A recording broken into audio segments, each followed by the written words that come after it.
认识耶稣是我一生最美的祝福。我要在救主耶稣基督的恩典和基石上长进。Mengenal Yesus adalah berkat terindah seumur hidupku. Aku mau bertumbuh dalam kasih karunia dan dalam pengenalan akan Tuhan, Juru Selamat kita, Yesus Kristus.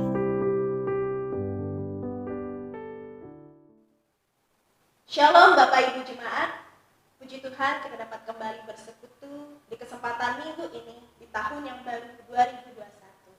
Mari kita siapkan hati kita mau sungguh-sungguh mengangkat pujian pengagungan, segalanya hanya untuk menghormat kemuliaan nama Tuhan. Mari kita angkat pujian, aku hendak bersyukur padamu Tuhan.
Shalom jemaat yang dikasih Tuhan, selamat beribadah. Kita akan memulai ibadah kita. Hai segala bangsa, bertepuk tanganlah, pelukanlah Allah dengan sorak-sorai, sebab Tuhan yang maha tinggi adalah dahsyat, Raja yang besar atas seluruh bumi. Ibadah pada hari ini alaskan atas nama Allah Bapa, Allah Anak, dan Allah Roh Kudus. Kiranya Allah Tritunggal memberkati ibadah kita hari ini. Mari kita berdoa.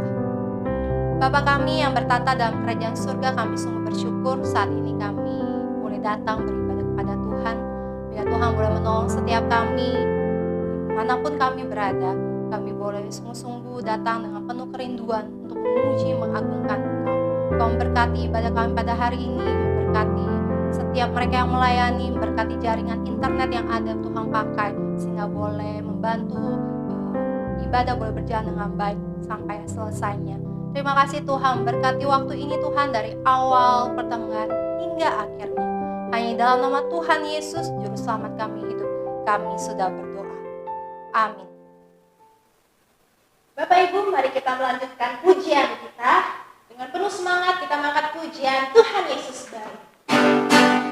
Dia dapat kesediaan kasih setia untuk Tuhan.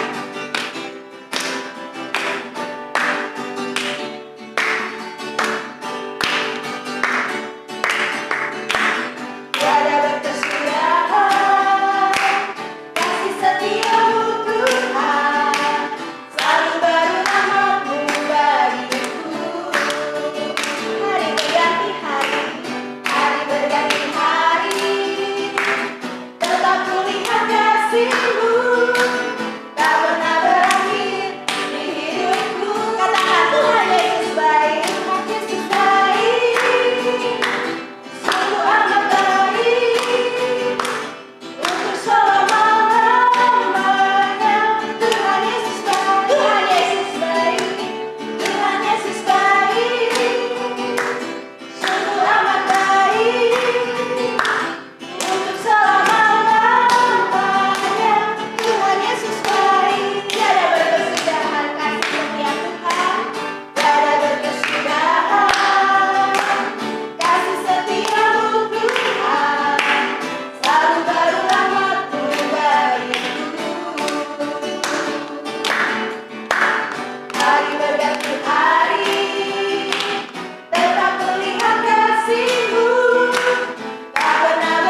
Shalom, jemaat yang terkasih dalam Tuhan.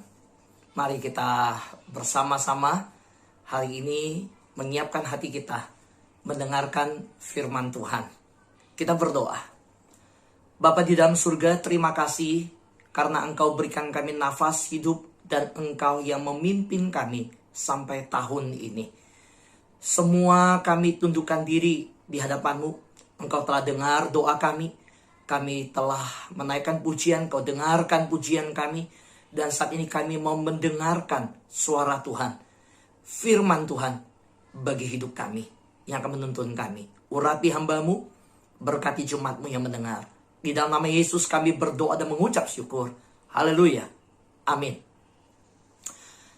Saya ucapkan selamat tahun baru untuk kita semua.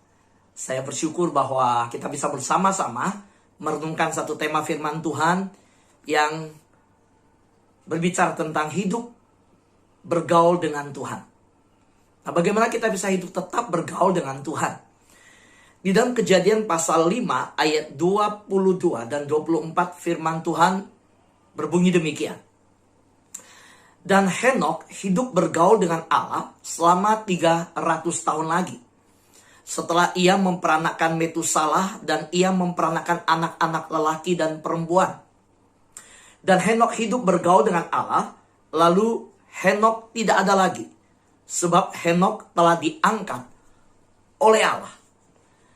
Jemaat yang terkasih dalam Tuhan, kita tahu bahwa Henokh disebut 2 kali di dalam Kejadian pasal 5 ini, di ayat 22 dan 24, hidup bergaul dengan Allah.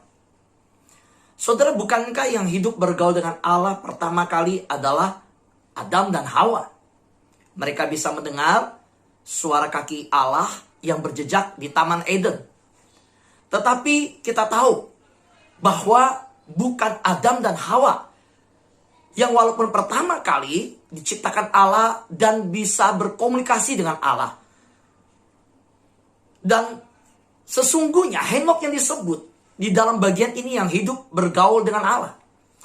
Nah, hari ini kita tahu bahwa kebenaran ini berbicara bahwa Henokh yang diakui oleh Allah bergaul dengan Allah itu ada sesuatu yang melampaui kehidupan daripada Adam dan Hawa. Kita tahu Adam dan Hawa memutuskan satu hubungan dengan Tuhan ketika mereka berbuat di dalam dosa. Ketika mereka tidak mau taat. Ketika mereka memberontak terhadap Tuhan. Kalau kita membaca bahwa Adam dan Hawa tidak tunduk, tidak taat kepada Tuhan pada saat di Taman Eden, mereka memutuskan pergaulan dengan Allah. Berbeda dengan Henokh. Kita lihat bahwa di dalam Yudas pasal 1 ayat 14 sampai dengan 16, di sini dikatakan demikian. Juga tentang mereka, Henokh, keturunan ketujuh dari Adam, telah bernubuat, katanya. Sesungguhnya Tuhan datang dengan beribu-ribu orang kudusnya, hendak menghakimi semua orang dan menjatuhkan hukuman atas orang-orang fasik karena semua perbuatan fasik yang mereka lakukan dan karena mereka semua kata-kata nista yang diucapkan orang-orang berdosa yang fasik itu terhadap Tuhan.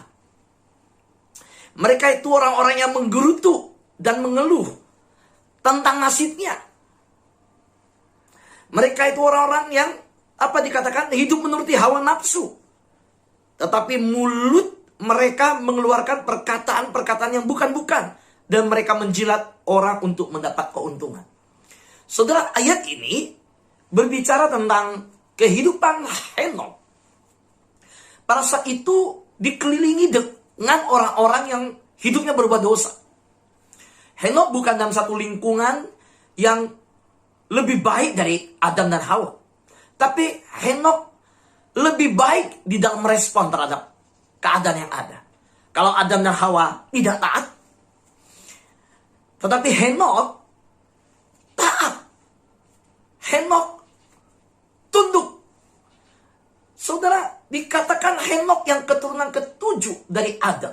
Saat itu walaupun keturunan ketujuh, generasi ketujuh, dunia yang dimana Henokh hidup adalah dunia yang sudah sangat berdosa.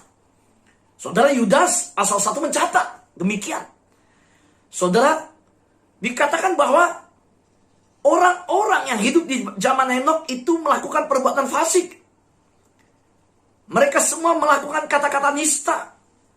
Mereka berbuat fasik terhadap Tuhan. Mereka menggerutu, mereka mengeluh, mereka mengeluarkan kata-kata yang bukan-bukan, dan bahkan dengan sikap hidup yang tidak benar. Tapi Henokh tetap setia. Henokh tetap taat, tetap tunduk. Oleh karena itu, betapa luar biasanya kalau kita lihat ketika kehidupan Adam dan Hawa. Mari kita lihat Kejadian pasal 3, ayat 8-9. Ketika mereka mendengar bunyi langkah Tuhan Allah yang berjalan-jalan dalam taman itu, pada waktu hari sejuk, bersembunyilah manusia itu dan istrinya itu terhadap Tuhan Allah di antara pohon-pohon dalam taman. Tetapi Tuhan Allah memanggil manusia itu dan berfirman kepadanya, "Di manakah engkau?" Nah, saya katakan bahwa Adam dan Hawa adalah orang yang begitu luar biasa, bukan? Mereka orang yang dimana bisa bergaul. Sebenarnya kalau dibilang bergaul dengan Allah, mereka lah yang orang pertama. Tapi Alkitab tidak mencatat mereka. Alkitab mencatat Henokh. Walaupun kenyataan kita baca di Kejadian pasal 3, mereka mendengar bunyi langkah Allah, mereka bisa tahu itu adalah langkah derap kaki Allah, mereka tahu Allah berjalan-jalan dalam taman, mereka bisa tahu Allah sedang menghampiri mereka. Nah, kenapa bukan mereka? Karena mereka tidak tunduk taat, mereka memutuskan hubungan itu dengan Tuhan. Kalau Henokh taat dan tunduk. Di tengah dunia yang sudah jatuh dalam dosa, dia tetap bertahan, bergaul dengan Tuhan. Apa hasil daripada hidup bergaul dengan Tuhan? Di dalam Kejadian pasal 6 ayat 9. Saya bacakan untuk kita. Inilah riwayat Nuh. Nuh adalah seorang yang benar dan tidak bercelah di antara orang-orang sezamannya. Dan Nuh itu hidup bergaul dengan Allah. So, perhatikan. Orang yang hidupnya bergaul dengan Allah, legasinya, warisannya yang dia turunkan, anak cucunya tetap hidup bergaul dengan Allah. Saudara, Nuh itu keturunan Henokh. Ya, Henokh itu bergaul dengan Allah, dan persis Kejadian pasal 6 mencatat kalimat yang sama. Nuh itu bergaul dengan Allah. Nah, bagaimana dengan Adam dan Hawa? Karena mereka memutuskan bergaul dengan Allah, apa yang terjadi? Semasa mereka hidup, anak-anaknya sudah bunuh-bunuhan. Kain bunuh Habel. Jadi orang yang memutuskan bergaul dengan Allah, menurunkan warisan, kutuk bagi anak cucu. Tetapi orang-orang yang hidupnya bergaul dengan Allah, bahkan di tengah situasi yang berdosa, tetap bergaul dengan Allah, dia menurunkan warisan berkat bagi keturunannya. Saudara lihat, Nuh adalah orang yang Tuhan selamatkan dengan istri, dengan 3 anak dan menantunya. Ketika dunia dihukum oleh Tuhan, keluarga ini diselamatkan. So, mengapa Nuh hidup bergaul dengan Allah? Kalau kita telusuri ke atas, karena Henokh hidup bergaul dengan Allah. Di tahun 2021 ini, keadaan dunia bukan berarti lebih baik. Kita tidak tahu apa yang akan terjadi hari esok. Bahkan memasuki tahun 2021, 4 varian virus baru yang lebih cepat menular ditemukan. Saudara, keadaan dunia bukan bertambah baik. Tetapi bagi orang yang percaya, dia akan tetap hidup bergaul dengan Allah apapun yang terjadi. Bukan situasi yang membentuk sikapnya, tetapi responnya kepada Allah yang akan menentukan situasi sekitarnya. Saudara, saat ini banyak anak Tuhan menikmati doa pagi. Banyak anak Tuhan dalam situasi dunia yang seperti ini memiliki kesempatan berdoa lebih banyak, bersekutu dengan Tuhan lebih banyak, Zoom meeting, Zoom pelayanan. Saudara, ada banyak hal yang bisa dikerjakan untuk Tuhan. Nah, kalau kita lihat Ibrani pasal 11 ayat 5. Saya ajak kita lihat Ibrani pasal 11 ayat 5. Dikatakan, karena iman Henok terangkat supaya ia tidak mengalami kematian. Dan ia tidak ditemukan karena Allah telah mengangkatnya. Sebab sebelum Henok terangkat, Henok memperoleh kesaksian bahwa Henok berkenan kepada Allah. Nah, coba lihat saudara. Henok tidak mengalami maut. Perhatikan. Di Taman Eden, Tuhan berkata jelas bahwa Adam dan Hawa melanggar. Ular dikutuk, tanah dikutuk, Adam harus berjeri lelah, wanita juga. Saudara, dalam hukuman-hukuman yang Tuhan berikan, kita tahu bahwa upah dosa adalah maut. Upah dosa adalah maut. Tapi apa yang terjadi saudara? Semua manusia telah jatuh dalam dosa, upah dosa maut. Tetapi Henok tidak mengalami maut. Saudara, orang yang tetap hidup bergaul dengan Allah, Tuhan nyatakan bahwa ada sebuah harapan. Ketika dalam kesedihan, kesuraman, yang dimana Allah waktu menciptakan langit dan bumi dan seluruh dunia yang ada, berkata, baik, baik, baik. Tuhan memberkati.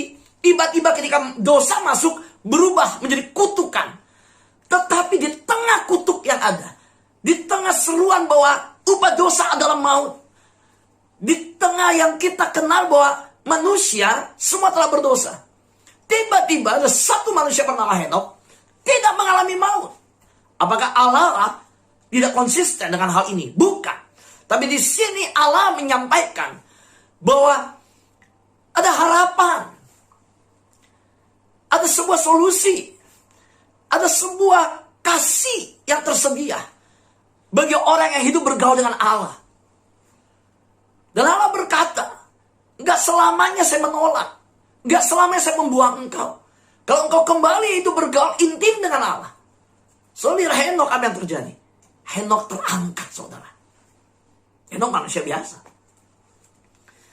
Saudaraku yang dikasihi Tuhan, mari kita lihat apa arti tetap hidup bergaul dengan Allah. Ada satu tokoh yang saya mau ajak saudara lihat kembali di 1 Samuel pasal 13 ayat 14.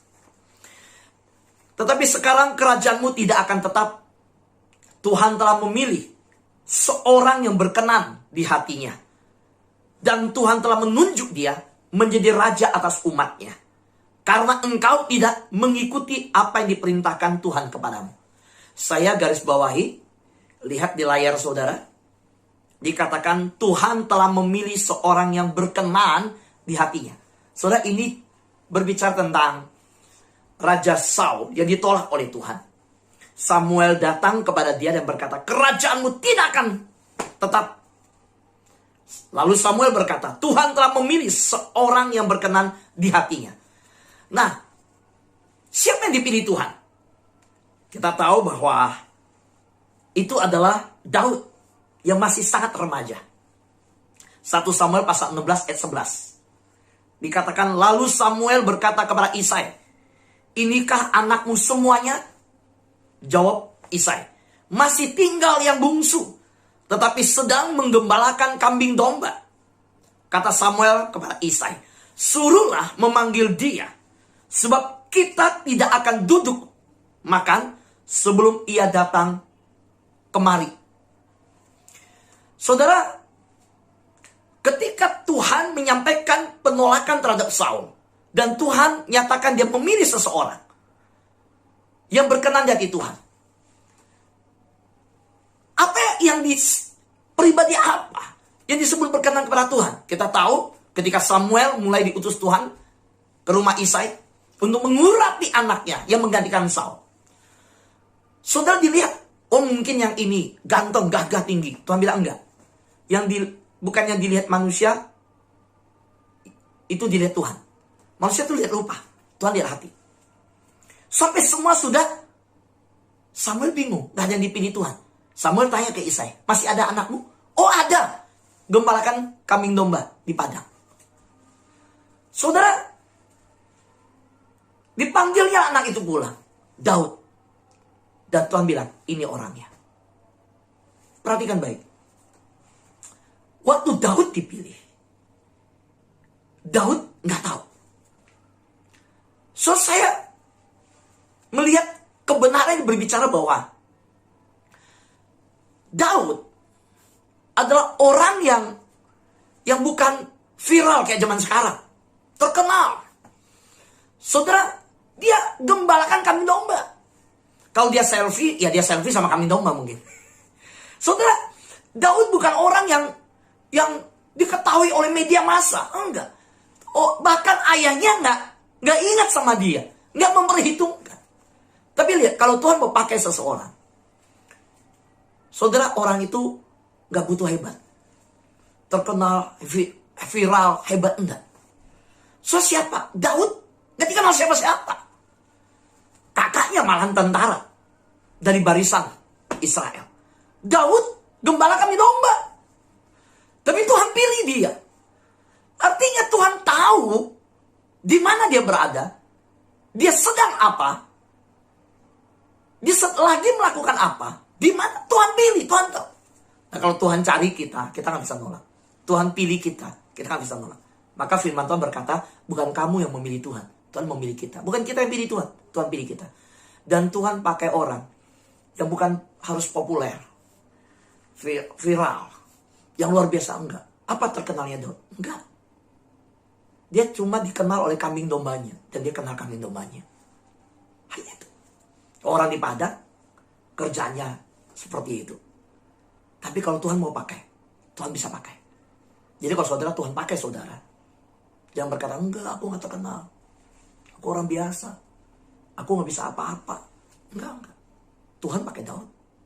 Yang gak dikenal. Saudara yang dikasih dalam Tuhan. Lalu, apa yang dimaksud berkenan? Kita lebih lanjut. Ya, kita lanjut. Lihat lagi. 1 Samuel pasal 17 ayat 34 dan 35. Tetapi Daud berkata kepada Saul, hambamu ini biasa menggembalakan kambing domba ayahnya. Apabila datang singa atau beruang yang menerkam seekor domba dari kawanannya, maka aku mengejarnya, menghajarnya, dan melepaskan domba itu dari mulutnya. Kemudian apabila ia berdiri menyerang aku, maka aku menangkap janggutnya, lalu menghajarnya dan membunuhnya. Baik singa maupun beruang telah dihajar oleh hambamu ini. Dan orang Filistin yang tidak bersunat itu, ia akan sama seperti salah satu daripada binatang itu. Karena ia telah mencemooh barisan daripada Allah yang hidup. Pula kata Daud, Tuhan telah melepaskan aku dari cakar singa dan dari cakar beruang. Tuhan juga akan melepaskan aku dari tangan orang Filistin itu. Saudara, ini adalah jawaban Daud di hadapan Raja Saul. Ketika Saul bilang, panggil orang yang berani lawan Goliat itu. Siapa orangnya? Saul kaget. Badan kecil. Masih remaja begini. Dikasih baju perang, gak kuat pakainya. Dikasih pedang, gak kuat angkatnya. Dan Saul bilang, modalmu apa? Untuk maju melawan Goliat, kamu punya modalnya apa nih? Saul tahu? Daud jawabnya apa? Daud berkata, aku punya modal. Aku itu biasa gembalaan kambing domba. Kalau datang singa beruang yang terkam seekor domba, saya hajar, saya kejar, saya lepaskan domba itu. Jujur saudara, kalau ada 1-2 domba yang mati, Daud pulang ke Isai dan berkata, Pak, hari ini singa beruang menyerang, ada domba yang dimakan. Papanya pasti ngomong, kamu ada apa-apa gak? Yang penting kamu gak apa-apa. 1-2 domba gak apa-apa. Mungkin kita beda ya. Pak Pendeta Fu, saya beda, saya naik motor papa saya. Pak, saya jatuh, motor saya ada apa-apa gak? Bukan saya ditanya, Pak. Saya terkasih Tuhan, lihat Daud. Di sini kita melihat sebuah kemuliaan karakter yang luar biasa. Saya yakin kalau kambing domba datang, diterkam ya, ada beruang datang, diterkam. Daud melaporkan ke Isai, Isai bisa terima kok ayahnya. Ayah mana yang memberikan batu ke anak yang minta roti? Di mana ada ayah di dunia yang anaknya minta ikan dikasih ular? Nggak ada. Tapi saudara lihat, Daud Nah, saya bertanya gini, dari mana mentalnya? Apakah karena dia bisa tai chi, bisa kungfu, sehingga lihat beruang, lihat singa datang, dia lawan karena dia punya ilmu? Saya temukan bukan. Bukan karena dia punya sesuatu ilmu untuk melawan. Tetapi, saudara, di sini dikatakan, 1 Samuel pasal 17 ayat 37. Pula kata Daud, Tuhan yang telah melepaskan aku dari cakar singa dan dari cakar beruang. Ini, saudara, inilah ciri khas orang yang hidup bergaul dengan Tuhan. So dia percaya bahwa waktu dia melawan singa dan beruang, dia sanggup melawan.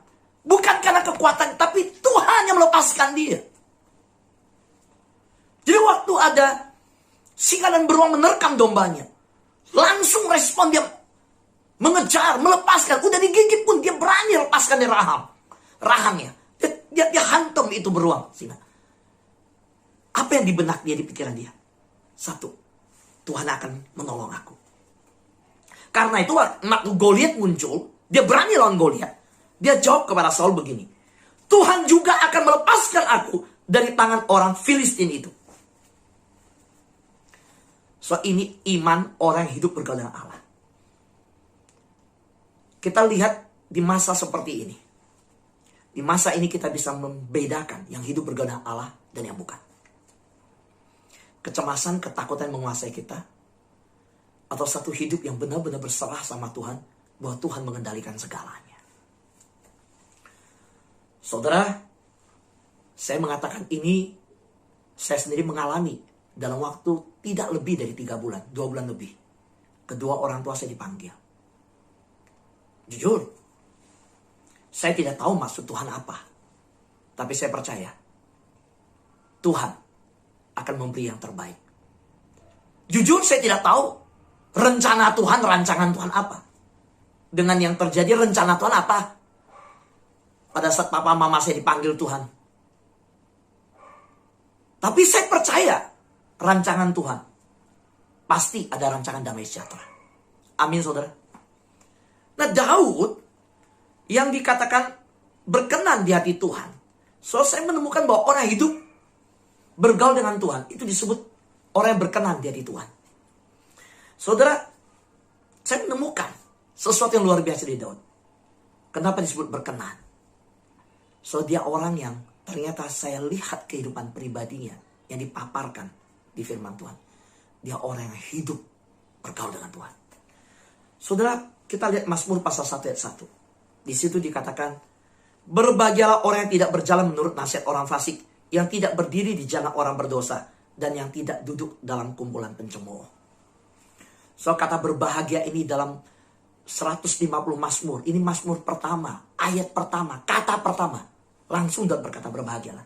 Saudara tahu waktu Yesus hadir di dunia, apa yang Yesus sampaikan ketika khotbah di bukit?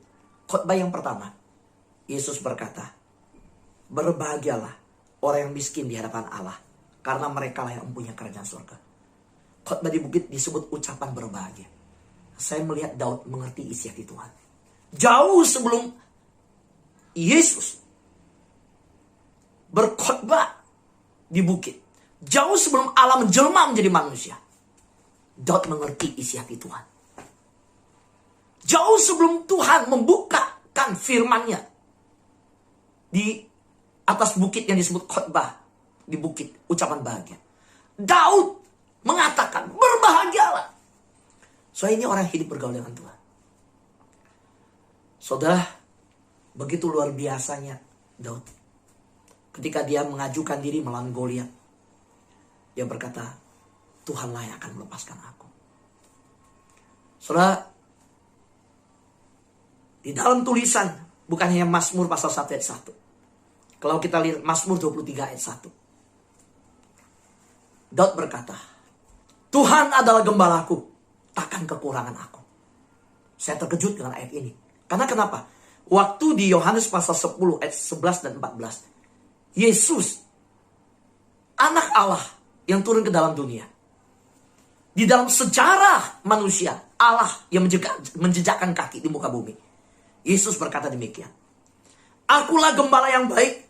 Gembala yang baik memberikan nyawanya bagi domba-dombanya. Ayat 14. Akulah gembala yang baik dan aku mengenal domba-dombaku. Dan domba-dombaku mengenal aku. So, masa hidup Daud dengan Yesus begitu jauh jaraknya. Yesus secara historis yang di dalam menjadi manusia. Allah menjadi manusia. So, Yesus dalam pelayanannya di dalam Yohanes pasal 10 ayat 11-14 memproklamirkan, bukan hanya bicara akulah pintu, akulah air hidup, akulah pokok anggur, tapi Yesus juga berkata, akulah gembala, akulah gembala yang baik. Saudara, Mazmur 23 begitu terkenal ketika Daud menuliskan Tuhan adalah gembalaku. Kok Daud bisa mengerti ya? Siapa yang mencetuskan satu kata kepada bangsa Israel? Sebuah kalimat yang begitu reformatif, yang begitu mendobrak konsep orang Israel. Bahwa bukan hanya aku umat, dia Tuhan. Aku jemaat, dia Tuhan. Aku hamba, dia Tuhan. Tapi sebuah relasi baru. Aku domba, dia gembala. Daud. Dan luar biasanya, jauh sebelum Yesus mengucapkan kalimat aku gembala yang baik, Daud memberikan sebuah pengakuan. Tuhan itu gembala. So Daud pernah menjadi gembala. Dia tahu ketika gembala melihat dombanya diterkam, dia akan pertaruhkan nyawanya untuk domba-domba. Daud tahu bagaimana hati gembala bahkan menyerahkan nyawanya bagi domba-dombanya dalam keadaan kritis sekalipun. Karena itu, ketika di Mazmur 23 dia mengungkapkan Tuhan adalah gembalaku, Daud berkata kepada saudara saya, gak usah takut. Kalau Tuhan gembalamu, percayalah, dia akan mempertaruhkan nyawanya, bahkan untuk mengasihimu. Ketika Yesus datang ke dunia merentangkan tangan dan mati di kayu salib, dia menyerahkan nyawanya untuk saudara dan saya. Itulah gembala yang baik. Saudara, kalau kita berkata Tuhan adalah gembalaku, kenapa kita khawatir hari ini meja makan kita tidak ada sayur, lauk pauk? Kalau kita berkata Tuhan adalah gembalaku, mengapa kita khawatir dan takut akan masa-masa hidup? Karena itu di tangan Tuhan. Kalau hari ini saudara berkata, aku adalah orang yang hidup bergaul intim di tengah situasi yang ada, tetap bergaul dengan Tuhan, dengan gembalaku. Lalu mengapa engkau khawatir akan apa yang kau makan dan minum? Bukankah itu dikhawatirkan oleh orang dunia? Yesus berkata, jangan khawatir akan hari esok. Kesusahan sehari cukup sehari. Apa yang engkau butuhkan, Tuhan akan sediakan. Saudara yang terkasihan Tuhan, hari ini gereja mengajak Anda untuk bersama-sama merenungkan tetap hidup bergaul dengan Tuhan. Karena hanya orang hidup tetap bergaul dengan Tuhan, kehidupannya akan selalu di dalam damai sejahtera Allah. Dalam sebuah kehidupan yang mengerti arti kebahagiaan dan mengerti arti pemeliharaan Tuhan yang sempurna itu. Kalau saudara semakin bergaul dengan Allah, kekhawatiran akan semakin menjauh dari hidup saudara. Tetapi kalau saudara semakin serupa dengan dunia, maka kekhawatiran dunia akan menyelinap masuk ke hati saudara. Kalau saudara tetap hidup bergaul intim dengan Tuhan, membangun mesbah di hadapan Tuhan, saudara meminta hadirat Tuhan menyertai kemanapun saudara pergi. Orang yang hidup bergaul dengan Allah, itulah orang yang berkenan kepada Allah. Dan tidak ada tempat bagi kekhawatiran di dalam hatinya. Yang ada damai sejahtera yang memerintah selama-lamanya. Tuhan berkati kita semua. Amin. Bapa dalam surga, terima kasih untuk firman yang Tuhan berikan bagi kami hari ini. Engkau mengajar kami untuk tetap bergaul dengan Tuhan. Engkau membawa kami untuk melihat kehidupan Henokh yang bahkan melampaui yang namanya maut. Sekalipun upah dosa adalah maut. Semua manusia telah berbuat dosa antara kehilangan kemuliaan Allah. Tapi Tuhan menyatakan dalam begitu luar biasa kemurahan hati Tuhan. Menyatakan sebuah teladan dari kehidupan Henokh. Terangkan melewati maut dan kematian. Seorang yang hidup bergaul dengan Allah. Tuhan mengajar kami melihat warisan yang diturunkan Henokh. Di dalam kehidupan Nuh kami melihat orang yang hidup bergaul dengan Allah. Tuhan selamatkan ketika dunia ini dihukum. Tuhan mengajarkan kami hari ini bagaimana orang yang hidup berkenan kepada Allah adalah orang yang sungguh-sungguh dalam kehidupannya. Ada hidup yang erat, intim dengan Tuhan. Tuhan mengajar kami bahwa kehidupan yang bergaul dengan Allah tidak lepas dari sebuah pengakuan bahwa itu berkenan di hati Tuhan. Terima kasih. Kami bahagia hari ini. Kami belajar sungguh Tuhan bahwa Daud hamba-Mu yang hidup begitu intim dengan Tuhan, yang diakui berkenan di hati Tuhan. Tuhan pilih dia dari tempat yang tidak dikenal siapapun. Tuhan mengajar bagaimana Daud mengandalkan Tuhan menghadapi bahaya maut. Mengerti arti berbahagia. Dan mengerti bahwa gembala yang baik itu memeliharakan senantiasa. Hamba-Mu selesai menyampaikan kebenaran-Mu. Biarlah kebenaran ini memerdekakan jemaat-Mu untuk merdeka dari rasa takut, bebas dari rasa khawatir, dan hidup bergantung pada Tuhan sepenuhnya. Dan Tuhan berkati agar anak-anak-Mu tetap hidup bergaul dengan Tuhan di dalam masa-masa seperti ini dan selamanya. Hidup bergaul dengan Tuhan. Dalam nama Yesus. Amin. Mari jemaat kita bersatu di dalam doa. Bapa yang bertata di dalam kerajaan surga, sungguh kami bersyukur Tuhan untuk kasih dan kebaikan-Mu yang boleh kami nikmati sampai saat ini. Dan kami boleh datang di hadapan-Mu untuk memuji dan menyembah Engkau. Dan biarlah pujian penyembahan kami Tuhan boleh menjadi persembahan yang harum bagi kemuliaan nama-Mu. Dan Tuhan juga memberkati setiap kebenaran firman-Mu yang sudah disampaikan. Biarlah firman-Mu ini Tuhan boleh menjadi kekuatan bagi setiap kami. Dan ajar kami bukan hanya menjadi pendengar tetapi juga menjadi pelaku firman-Mu. Tuhan berkati setiap persembahan yang kami kumpulkan hari ini. Dan biarlah persembahan ini boleh dipakai untuk memperluas kerajaan-Mu Tuhan lewat keberadaan jemaat-Mu GGPHK. Tuhan berkati keberadaan jemaat kami mulai dari anak-anak sekolah minggu, remaja, pemuda, dewasa sampai yang lanjut usia.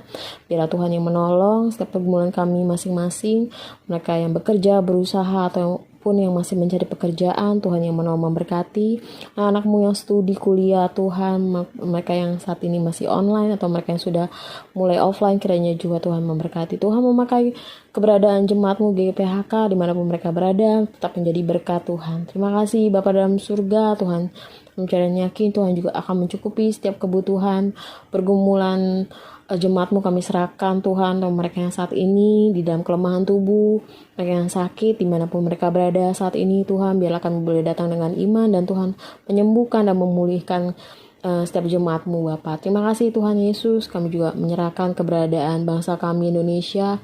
Kami bersyukur untuk pemeliharaan-Mu buat bangsa kami, dan kami percaya dan yakin Tuhan akan terus memberkati bangsa ini. Tuhan memberkati presiden, wakil presiden, Tuhan memberkati setiap menteri yang ada, setiap jajaran staf pemerintahan Tuhan, biarlah mereka semua Tuhan boleh bekerja dengan baik dan penuh dengan tanggung jawab ya Bapa, dan biarlah mereka boleh membawa bangsa ini ke arah yang lebih baik lagi. Dan setiap masalah yang terjadi di bumi Indonesia ini kami percaya dan yakin Tuhan Engkau tahu yang terbaik. Tuhan kami berdoa khususnya buat mereka yang menjadi korban jatuhnya pesawat Sriwijaya. Tuhan kami berdoa berkati setiap mereka, para keluarga korban, Tuhan berikan mereka kekuatan, berikan mereka penghiburan, maupun korban bencana lainnya Tuhan. Kiranya Tuhan juga yang menolong bagi setiap mereka ya Bapa. Biarlah Tuhan berbelas kasihan buat bangsa Indonesia ini.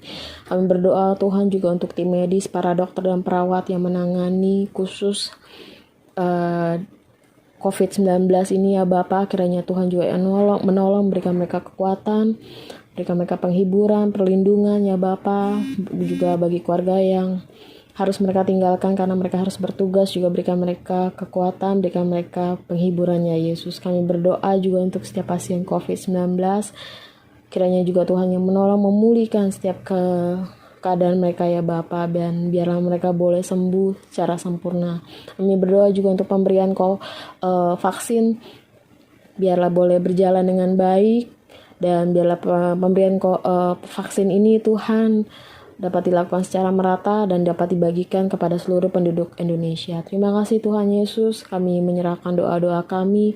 Kami tahu Tuhan, doa-doa kami masih belum sempurna, tetapi kami percaya dan yakin Tuhan yang akan menyempurnakan, dan Tuhan akan menjawab semuanya tepat pada waktunya sesuai dengan waktu-Mu ya Yesus. Terima kasih Bapa, kami menutup doa ini di dalam nama Tuhan Yesus yang sudah mengajarkan kami doa Bapa kami. Bapa kami yang di surga, dikuduskanlah nama-Mu, datanglah kerajaan-Mu, jadilah kehendak-Mu di bumi seperti di surga. Berikanlah kami pada hari ini makanan kami yang secukupnya, dan ampunilah kami akan kesalahan kami seperti kami juga mengampuni orang yang bersalah kepada kami.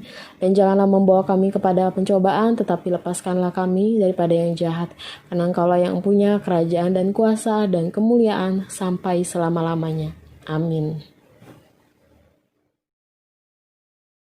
Pengakuan iman rasuli.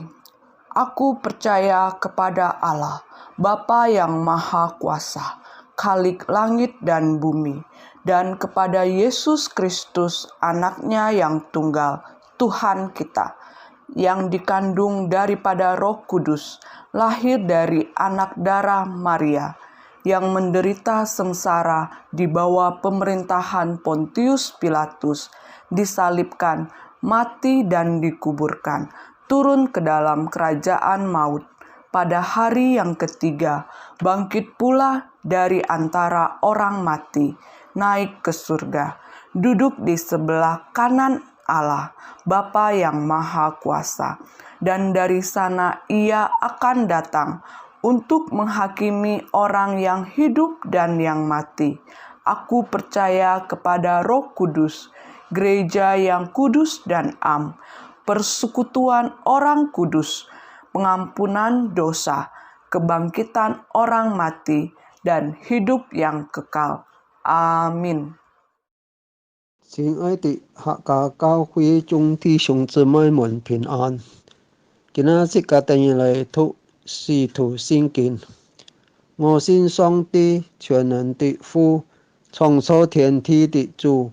我信我主耶穌基督，上帝的獨生子，因聖靈感孕，由童真母瑪利亞所生，在本丟彼拉多屬下受難，被當於十字架，受死埋葬，降在陰間，第三天從死人中復活升天，坐在全能父上帝的右邊，將來必從那裡降臨，審判活人死人。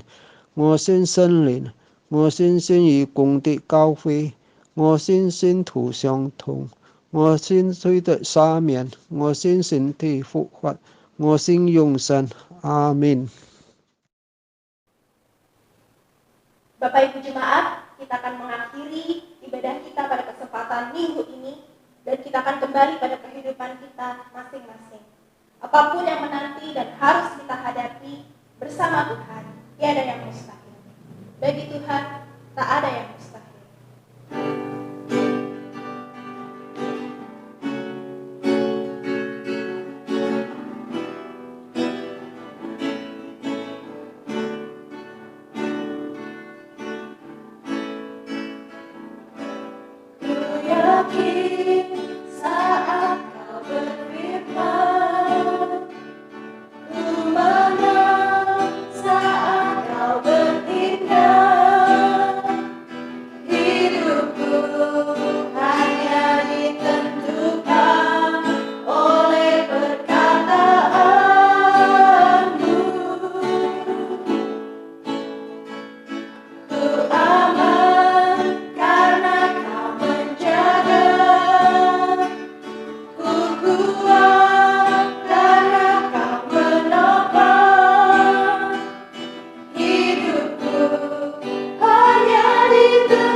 mujizatnya disediakan bagiku.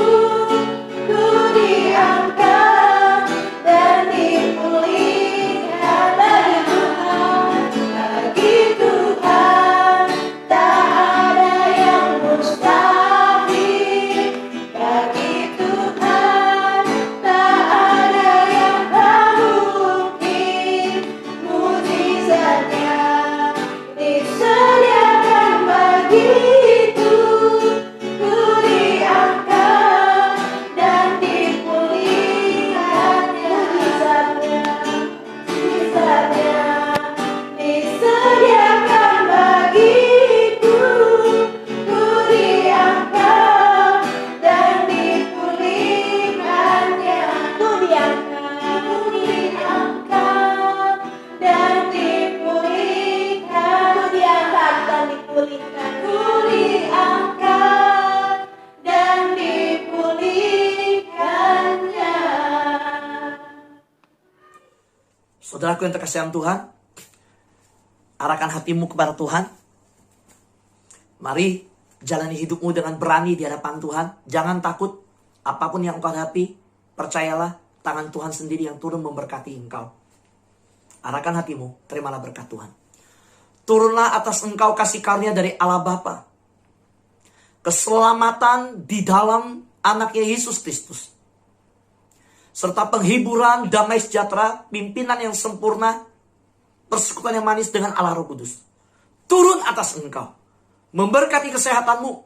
Memberkati rumah tanggamu, pernikahanmu. Memberkati usahamu, pekerjaanmu. Dan di atas segala-galanya, memberkati kehidupanmu untuk tetap hidup bergaul dengan Allah. Dari sekarang sampai selama-lamanya. Sampai Maranatha, Tuhan Yesus datang kedua kalinya menjemput setiap kita saleh-salehnya. Amin.